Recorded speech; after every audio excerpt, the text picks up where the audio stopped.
governo Trump quer anexar a Groenlândia. Para muita gente, essa história parecia bravata ou mais uma provocação que o Trump tem feito nesse segundo mandato. Mas essa questão se tornou bem mais séria quando ele disse recentemente numa entrevista que poderia fazer essa anexação por bem e chegando a oferecer 530 mil dólares para cada habitante da Groenlândia votar pela anexação da ilha aos Estados Unidos, como também por mal, o que significa, na prática, uma ameaça de intervenção militar por parte dos Estados Unidos. Para além do desastre local, que seria devastador, esse movimento do Trump também coloca em risco a própria OTAN, a Organização do Tratado do Atlântico Norte, criada em 1949, e que tem como um dos seus participantes a Dinamarca, que é justamente o país que faz a gestão da ilha da Groenlândia.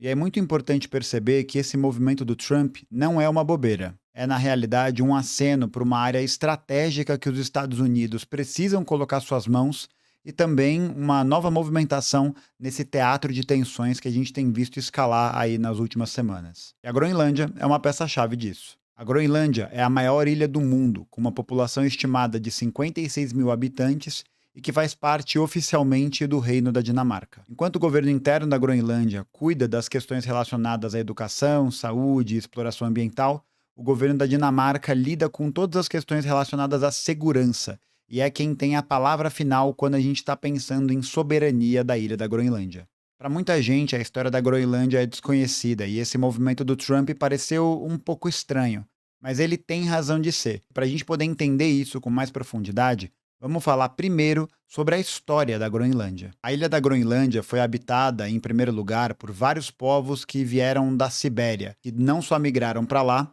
mas também fizeram migrações para regiões do Canadá e também de outras áreas do Ártico. Entre os séculos X e o século XV, alguns povos nórdicos, vindos principalmente da Islândia e da Noruega, tentaram realizar a colonização daquele espaço, entrando em confronto contra as populações locais que por ali são conhecidas como Inuits e que habitam aquele território há mais de 5 mil anos. E desde os tempos da navegação da Idade Moderna, aquela das grandes navegações que Portugal e Espanha se expandiram, etc, etc, a ilha da Groenlândia já era vista como um ponto muito estratégico que fazia essa conexão entre a Europa e a Ásia. E essa informação é muito importante. Guarda ela, porque a gente vai usar ela ao longo do vídeo. Depois de um período sem população nórdica, entre os séculos XV e XVIII, o Reino da Dinamarca, lá para 1720, 1730, vai declarar a ilha da Groenlândia como a sua colônia, e ela vai fazer parte oficialmente do território dinamarquês como colônia até meados do século XX. E essa situação só vai mudar quando a Groenlândia se tornar parte do Reino da Dinamarca, isso em 1953, e mais tarde, em 1979, a Groenlândia ganha o status de província autônoma e ela vai passar a ter mais independência, mais autonomia em relação aos seus assuntos internos, ainda que ela dependa fundamentalmente da Dinamarca para poder decidir questões relacionadas à soberania, defesa e assuntos da diplomacia estrangeira. A proximidade da Groenlândia e a função da ilha como uma área próxima de dois continentes vai ter uma função estratégica importante não só para ela mesma, mas também para todo o Ártico. Essa região que abrange hoje o território de 8 países, que são eles: Estados Unidos, Canadá, Islândia, Dinamarca, Noruega, Suécia, Finlândia e a Rússia. E vai ser durante a Guerra Fria, entre os anos de 1945 e 1991, que essa área do Ártico vai ter um papel fundamental no tabuleiro geopolítico da disputa internacional que acontecia entre o bloco capitalista, liderado pelos Estados Unidos e pela OTAN, e o bloco socialista, que era liderado pela União Soviética e pelo Pacto de Varsóvia. Especialmente para a União Soviética, essa região do Ártico era uma área estratégica fundamental. Isso porque a Rússia atual, e na época a União Soviética, era o país que tinha a maior fronteira em contato com essa região. E por isso, ter o controle, a administração, enfim, ter toda a vigilância daquela área seria importante para poder garantir as defesas contra eventuais ataques que poderiam acontecer de outros países. E a área do Ártico russo vai servir a 2 objetivos principais no contexto da Guerra Fria. Primeiro, seria garantir a manutenção daquele espaço através da famosa Frota Nuclear do Norte, e em segundo lugar, porque vai ser uma área estratégica de testes para os armamentos e o desenvolvimento militar da União Soviética, incluindo submarinos que disparavam mísseis interbalísticos, quebra-gelos atômicos e outros aparelhos que a União Soviética desenvolveu e que colocavam ela ela na liderança desse processo tecnológico e desse processo militar. E o uso dessa região por avanço tecnológico vai acontecer também principalmente porque, como a região do Ártico é uma região que permanecia muito tempo congelada, ela não conseguia ser explorada na sua totalidade porque, bom, ela estava congelada e as condições climáticas daquela época não permitiam com que se fizesse muito mais além disso. E é por isso que ela vai ter essa serventia militar mais declarada, mais ali organizada, quando a gente está pensando no histórico e na importância dessa região. Então, a União Soviética contava com duas vantagens. Em primeiro lugar, ela tinha a maior frota de submarinos nucleares e que poderiam, eventualmente, apresentarem uma ameaça para os países da OTAN, especialmente os Estados Unidos, e também a própria vantagem geográfica de ter o controle sobre aquela região. E é justamente por isso que a OTAN vai buscar controlar e administrar uma faixa marítima que é conhecida como Estreito Gilk.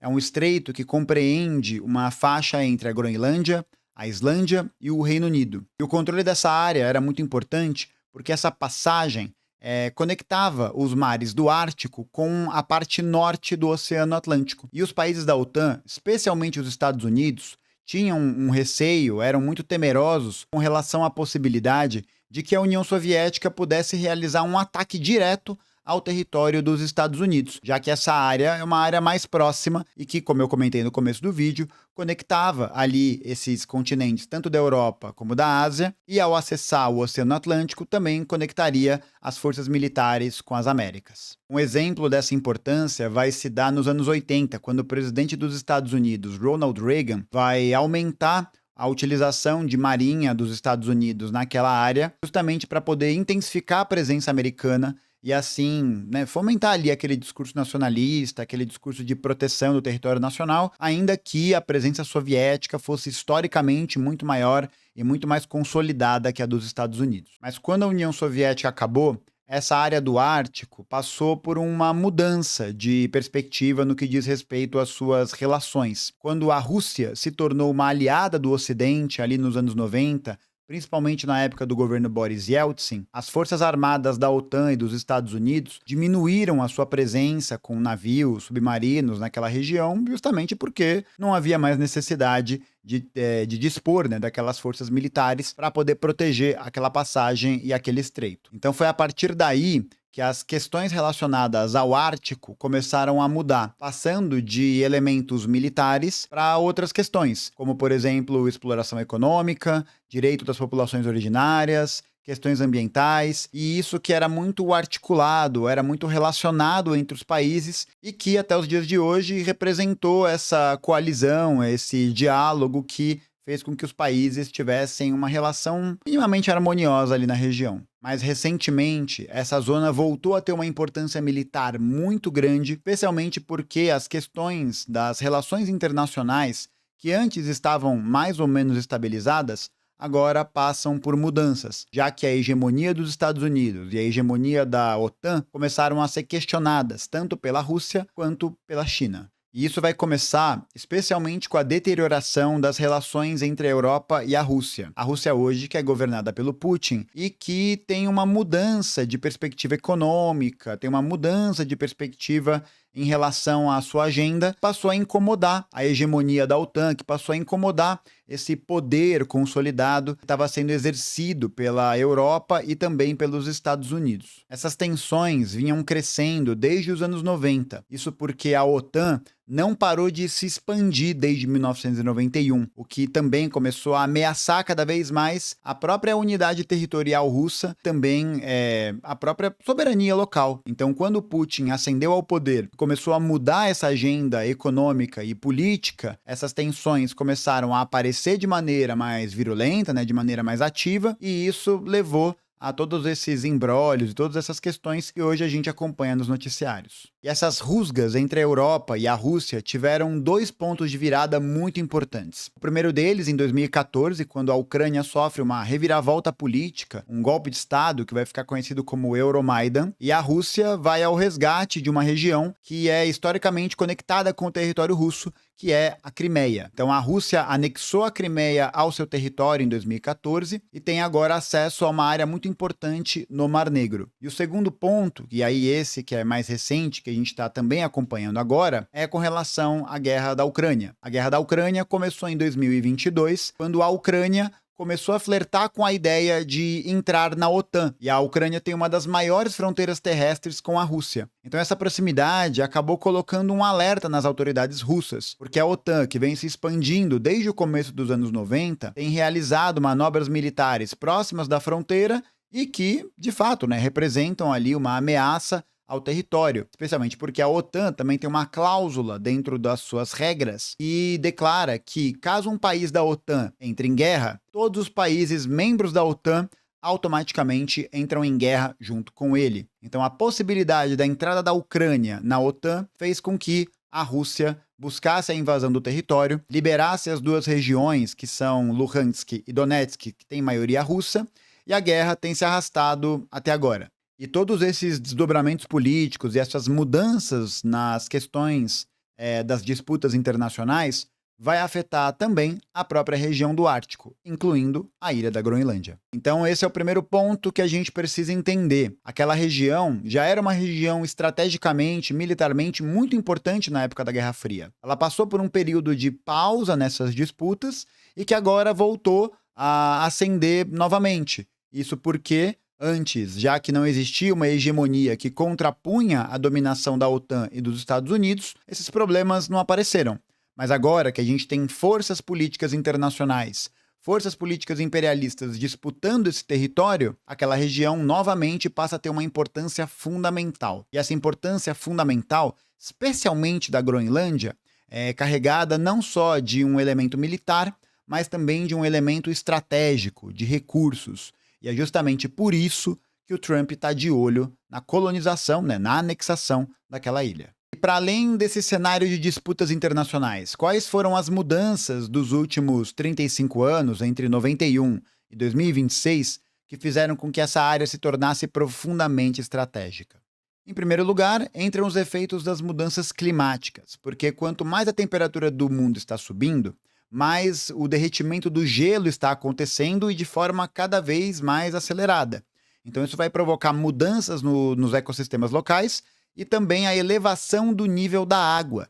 Então, se antes os únicos navios, as únicas embarcações que tinham capacidade de navegar naquela área, que eram os quebra-gelos atômicos, os submarinos especializados, agora isso começa a mudar de figura e começa a se abrir a possibilidade de um corredor marítimo que tenha um peso global, especialmente agora, nessa hora em que os exércitos e as forças militares estão se movimentando pela região. Outra área importante que vai ser impactada por essas mudanças climáticas é a chamada Passagem do Noroeste, que é um conjunto de rotas marítimas que ficam ali próximas nas ilhas do Ártico do Canadá e que conectam o Oceano Atlântico ao Oceano Pacífico. Atualmente, essa área só é navegável em épocas muito específicas do ano. Mas quanto mais as mudanças climáticas têm impactado o nível do mar e o derretimento das geleiras, mais se torna possível que essas áreas sejam navegadas em outras épocas. E isso facilitaria muito a conexão da área do leste da Ásia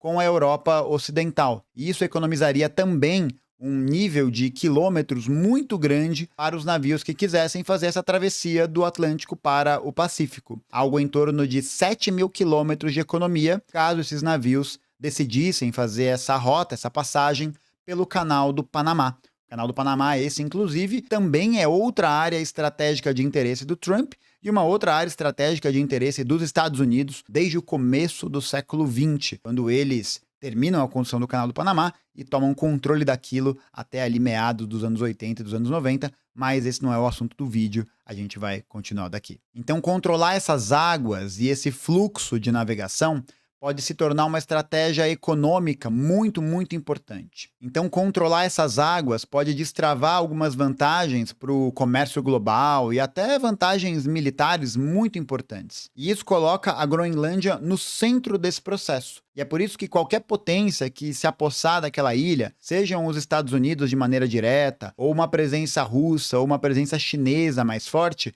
vai ter uma posição privilegiada para o uso da passagem noroeste quando as geleiras derreterem mais. Um segundo fator muito importante para esse interesse na Groenlândia é o fato de que a ilha é rica em recursos naturais, principalmente minerais, contando aqui o minério de ferro, o grafite, o tungstênio, o paládio, o vanádio, o zinco, o ouro, o urânio, o cobre e o petróleo. E além desses elementos que já são explorados industrialmente há muito tempo, a gente tem outras categorias de minerais que na atualidade são críticos para essa fase do capitalismo, que são os minerais das chamadas terras raras. Se estima que a Groenlândia tenha um depósito total de 1,5 milhões de toneladas desses minerais, sendo as duas principais minas as de Kvanefjeld e Tambris. Desculpa o meu inuit groenlandês. Que língua eles falam na Groenlândia? A mina de Kvanefjeld é apontada como uma das minas que mais tem concentração de minerais de terras raras, com 11 milhões de toneladas métricas de reservas e recursos e 370 mil toneladas métricas de terras raras pesadas. Essas que têm uma concentração maior de minerais e que, portanto, têm um peso maior no que diz respeito a essa extração. Alguns estudos feitos por empresas mineradoras apontam que a viabilidade da exploração das terras raras nesse lugar é de 1,43%. E para a gente comparar com uma outra área que está sendo muito visada hoje no Brasil como uma área de grande potência das terras raras, que é a Serra Verde, os estudos de viabilidade apontam que a Serra Verde tem um teor de 0,15%, ou seja, a Groenlândia tem muito mineral de terra rara, e é justamente por isso que ela interessa a tantos lugares. Só que hoje, a exploração das terras raras na Groenlândia é muito restrita, porque o governo local da Groenlândia acredita que a exploração desses recursos pode causar danos ambientais severos, afetar a vida das populações nativas e também destruir praticamente todo o ecossistema da ilha. Em 2021, o partido Inuit Ataqatigiit venceu as eleições parlamentares e passou um projeto de lei que proibiu a exploração de minerais em terras, especialmente aquelas com urânio, que tenham mais de 100 partes por milhão. E aquela mina que eu comentei, a Kvanefjeld, tem uma concentração estimada de 300 partes por milhão. Ou seja, essa área não vai poder ser explorada. Bom, pelo menos não por enquanto. E é justamente por isso que o governo Trump quer anexar a Groenlândia, porque ao mesmo tempo ele teria um ponto muito importante no que diz respeito a toda essa questão militar do Ártico que a gente falou agora, como também uma possibilidade de explorar minerais de terras raras e tentar diminuir o abismo que hoje a economia dos Estados Unidos tem com relação à China, que é responsável por cerca de 80 a 90% de toda a cadeia global de refino desses minerais. Minerais esses que são muito importantes no atual estágio do desenvolvimento industrial mundial, já que é com esses minerais que se faz as baterias de lítio, microprocessadores e componentes eletrônicos que são utilizados em vários aparelhos e também nos armamentos militares mais avançados do nosso tempo. Inclusive, a China também tentou articular uma política internacional em 2018 para com a região, uma política que ficou conhecida como Rota da Seda Polar, em que a China chegou a se declarar como um estado quase ártico e que, portanto, poderia fazer parte ali dessa administração e dessa participação nos eventuais negócios que pudessem surgir na ilha. Nos últimos 7 anos, Pequim tentou ampliar a sua presença na região por meio de expedições científicas, construção de infraestrutura e participação nesses projetos de recursos naturais. Só que em boa parte desses indicadores, a estratégia chinesa encontrou bloqueios justamente por conta das preocupações ambientais que cercam a questão da exploração dos minerais na ilha. Ainda assim, o interesse chinês na Groenlândia é um demonstrativo de quão estratégica e importante é aquela ilha, porque ela está sob alvo de várias potências que estão querendo explorar aqueles recursos naturais, inclusive por isso que os Estados Unidos estão correndo contra o tempo, porque se eles perderem mais uma área estratégica em relação aos minerais das terras raras, aí a situação vai ficar bem complicada para eles manterem a hegemonia econômica. Para concluir, a retórica expansionista do Trump sobre a Groenlândia tem interesses políticos, estratégicos, econômicos, e são interesses que reverberam também para outras áreas do globo, como por exemplo a América Latina, que tem aí uma das maiores concentrações de minerais de terras raras do mundo e que está despertando o interesse dos Estados Unidos. Vide aí os acordos que o Brasil tem realizado com os Estados Unidos na concessão da exploração das terras raras e os mais recentes ataques à Venezuela, que, como o próprio Trump disse, buscam o petróleo para poder reerguer a economia nacional do país. O resumo da ópera é esse. As forças imperialistas estão projetando suas intenções para além dos seus territórios em busca de recursos estratégicos e também de posicionamentos militares que possam dar a eles certas vantagens. Por isso que tem muita gente também dizendo que a gente está vivendo um período de uma nova Guerra Fria, porque a gente está vendo que essas hegemonias, né, que estão disputando palmo a palmo o domínio do comércio global, da produção global e tudo mais, estão inevitavelmente também produzindo novas zonas de conflito, novas zonas potenciais de conflito, algo que nos próximos anos vai se tornar cada vez mais comum. E com a retórica imperialista do Donald Trump, que está buscando a todo custo manter o domínio dos Estados Unidos, cedo ou tarde isso vai causar problemas e vai causar questões que em determinado momento serão incontornáveis. Mas para o vídeo de hoje é isso. Eu quero saber o que você acha disso tudo. Não esquece de comentar aqui embaixo, de curtir o vídeo e também de compartilhar, caso ele tenha sido útil, para você entender tanto a situação da Groenlândia, como a situação e a posição geopolítica fundamental do Ártico nessas relações internacionais. Não esquece também de dar uma olhadinha aqui na nossa área de membros. Clica aqui no Seja Membro e saiba mais a respeito. Muito obrigado por ter assistido até aqui, valeu e até a próxima.